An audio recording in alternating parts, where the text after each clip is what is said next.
Inilah Injil suci menurut Lukas. Pada suatu ketika, seorang ahli kitab berdiri hendak mencobai Yesus. "Guru, apakah yang harus kulakukan untuk memperoleh hidup yang kekal?" Jawab Yesus kepadanya, "Apa yang tertulis dalam hukum Taurat? Apa yang kau baca di sana?" Jawab orang itu, "Kasihilah Tuhan Allahmu dengan segenap hati, dan dengan segenap jiwamu, dan dengan segenap kekuatanmu, dan dengan segenap akal budimu. Dan kasihilah sesamamu manusia seperti dirimu sendiri." Kata Yesus kepadanya, "Benar jawabmu itu. Perbuatlah demikian, maka engkau akan hidup."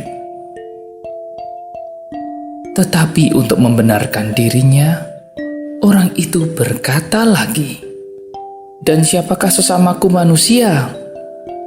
Jawab Yesus, "Adalah seorang yang turun dari Yerusalem ke Yeriko. Ia jatuh ke tangan penyamun-penyamun yang bukan saja merampoknya habis-habisan, tetapi juga memukulnya. Dan sudah itu meninggalkannya setengah mati. Kebetulan ada seorang imam turun melalui jalan itu. Ia melihat orang itu, tetapi ia melewatinya dari seberang jalan.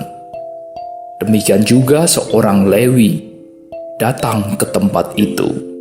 Ketika melihat orang itu, ia melewatinya dari seberang jalan. Lalu datanglah ke tempat itu seorang Samaria yang sedang dalam perjalanan. Ketika ia melihat orang itu, tergeraklah hatinya oleh belas kasihan. Ia pergi kepadanya, lalu membalut luka-lukanya. Sesudah menyiraminya dengan minyak dan anggur, kemudian ia menaikkan orang itu ke atas keledai tunggangannya sendiri, lalu membawanya ke tempat penginapan dan merawatnya. Keesokan harinya, ia menyerahkan 2 dinar kepada pemilik penginapan itu. Katanya, "Rawatlah dia, dan jika kau belanjakan lebih dari ini, aku akan menggantinya waktu aku kembali." Menurut pendapatmu, siapakah di antara ketiga orang ini adalah sesama manusia dari orang yang jatuh ke tangan penyamun itu? Jawab orang itu, "Orang yang telah menunjukkan belas kasihan kepadanya." Yesus berkata kepadanya, "Pergilah dan perbuatlah demikian." Demikianlah sabda Tuhan.